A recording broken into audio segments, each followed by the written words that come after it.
माँ गंगा की कृपा सब पर बनी हुई है और लगातार बनी हुई है। हम लोग तो अक्सर यहाँ स्नान करने आते हैं और देख रहे हैं कि शासन प्रशासन की जो व्यवस्थाएं हैं वो अपने आप में ठीक है, लेकिन लोग इतने लापरवाह हैं कि लोग शासन की प्रशासन की जो व्यवस्थाएं हैं उसको धता बता करके लोग इस बात पे बिल्कुल ध्यान नहीं देते हैं कि कहाँ पर हमारे लिए अच्छा रहेगा स्नान करना, कहाँ पर हमारे लिए बुरा है। लोग सेल्फी लेने के चक्कर में देख रहे हैं, यहाँ पर चारों तरफ लोग प्रयास करते हैं कि उनको रोका जाए, लेकिन लोग कोई मानते नहीं हैं और वो ऐसे स्थानों पर स्नान करने के लिए चले जाते हैं जहाँ पर उनका डूबना कोई बहुत बड़ी बात नहीं है।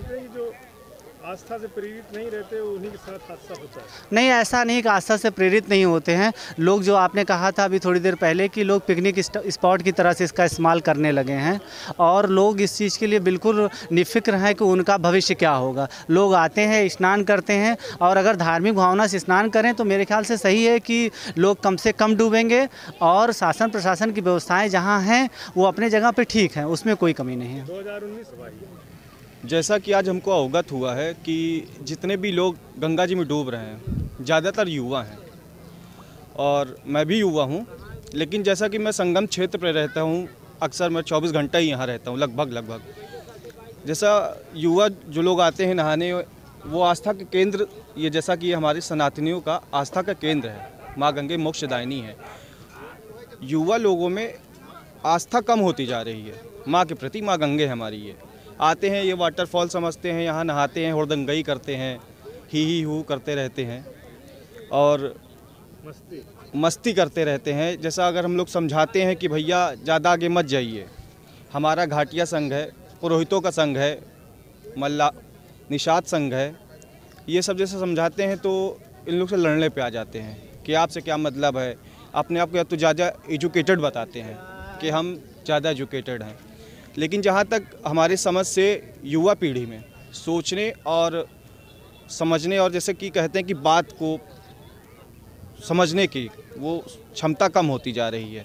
मानते हैं कि आस्था ना रहने की वजह से इस तरह की चीज़ें हो जाती हैं। हाँ, आस्था की बहुत ज़्यादा कमी आ चुकी है। जैसा कि यहाँ हम लोग के तख्ते लगे हुए हैं, आप देख सकते हैं, तो आते हैं ज़बरदस्ती कपड़े उतारेंगे, बोलेंगे पंडित जी रखो। जैसा हम लोग समझाएंगे भैया 10 मिनट देखेंगे, 10 मिनट बाद हमारी जिम्मेदारी नहीं रहती है। बहुत बड़ा क्षेत्र है, कहाँ नज़र डालेंगे, तो लड़ेंगे हम लोग से कि कैसे नहीं रखेंगे, हम रख के जाएंगे। 20 मिनट बोलेंगे तो नहीं, हम 1 घंटे बाद आएंगे। फिर कुछ होता है तो उसकी जिम्मेदारी भी हम ही लोग को दी जाती है। कुछ भी घटना घटित होती है तो हम लोग के माथे आ जाता है। मानते हैं कि प्रशासन को थोड़ा सा चाक चौबंद और होना चाहिए। जैसा कि प्रशासन का देखा जाए तो प्रशासन अपने तौर तरीके पे तो बहुत ही अव्वल काम कर रही है। जब से योगी जी की सरकार आई है बहुत सी फैसिलिटीज़ मिली, ऐसी बात नहीं है, बहुत सी फैसिलिटीज़ मिली हैं, बॉर्डर मिले हैं। जब लाइन लगा दी गई है, आप अनपढ़ हो या गंवार हो, इतना तो समझ है कि लाइन लगा है तो सिक्योरिटी के लिए ही लगा होगा।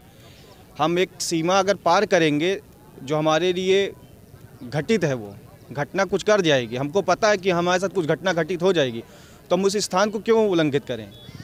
और ऐसा वो करते हैं तब ये घटना घटित होती है। जैसे कि बहुत लोग आएंगे मदिरा का सेवन करके आते हैं, तो उन लोग से हम लोग बात ही नहीं करते हैं ज़्यादा, हम ही लोग ऊपर कीचड़ उछालने लगते हैं। मानते हैं कि लापरवाही की वजह से ही लोग डूबते हैं। बिल्कुल। क्या नाम आपका? मेरा नाम शुभम मिश्रा है, मैं यहाँ का पुरोहित हूँ। मेरे पिता श्री घाटिया संघ के अध्यक्ष हैं, श्री राकेश मिश्रा, उनका लोकल नेम है यहाँ का पिप्पी गुरु।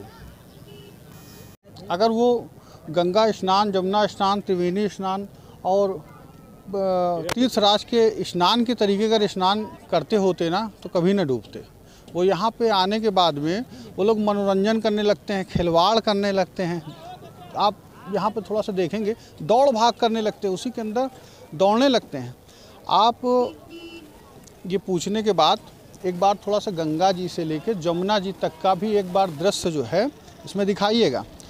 देखें, गंगा जी जहाँ से जमुना जी पे मिल रही हैं वहाँ तक पानी अधिकतम ये घुटना या कमर तक पे है, मगर जहाँ से जमुना जी की सीमा जो है शुरू होती, वहाँ पे पैर रखते मान पानी जो है वो 8 फुट 9 फुट से तत्काल शुरू हो जाता है। ठीक है, वो ऐसे ढाल है।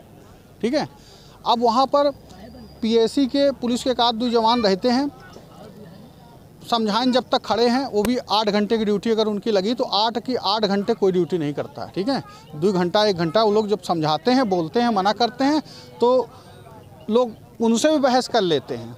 और जब उसमें दौड़ लगाते हैं तो दौड़ लगा के जो है जमुना जी की तरफ जब जाते हैं तो एक बार में 9 फुट 10 फुट पानी में चले गए, वो तो फिर सर के ऊपर पानी चला गया। अगर जो नहीं तैरना जानता है वो फिर ऊपर आने के बजाय और नीचे की ओर चला जाता, डूब जाता है। तो देखें, इसके लिए गंगा मैया और कोई कहीं से जिम्मेदार नहीं है ना। कोई आदमी आग में जाके खुदे जो है वो हो जाए और उसको जो है उसमें जाके खुदे कूद जाए तो उसके लिए गंगा मैया का प्रकोप है, क्रोध है, ये नहीं, ये ऐसे सोचना भी हमारी समझ से ठीक नहीं है। ठीक है, लापरवाही देखें, लोग तीर्थ के तरीके उस मर्यादा का पालन करते हुए स्नान करें। यहाँ पे कैसे स्नान किया जाता है, यहाँ पे माघ स्नान में तो कहते हैं तिल लगा के स्नान किया जाता है। आदर सम्मान के साथ खड़े होकर डुबकी लगाएं, स्नान करें, तो कभी इस तरीके से घटना दुर्घटना ना हो। ठीक है, लोग अमर्यादित होकर स्नान करते हैं, इसी कारण डूबते डाबते हैं। और ख़ास तौर से डूबने वालों में ये प्रतियोगी बाहर वाले छात्र रहते हैं, जो बाहर से आते हैं यहाँ पे कोई एग्ज़ाम देने आए, अब युवा, अब उसके बाद में उनको समय मिला, आ गए पीछे, जब भी समय मिला तो आ गए यहाँ पर। और आने के बाद में वो जब खिलवाड़ करने लगते हैं, उसी खिलवाड़ में ही वो लोग डूबते हैं। क्या नाम आपका? हमारा चंद्र कुमार तिवारी।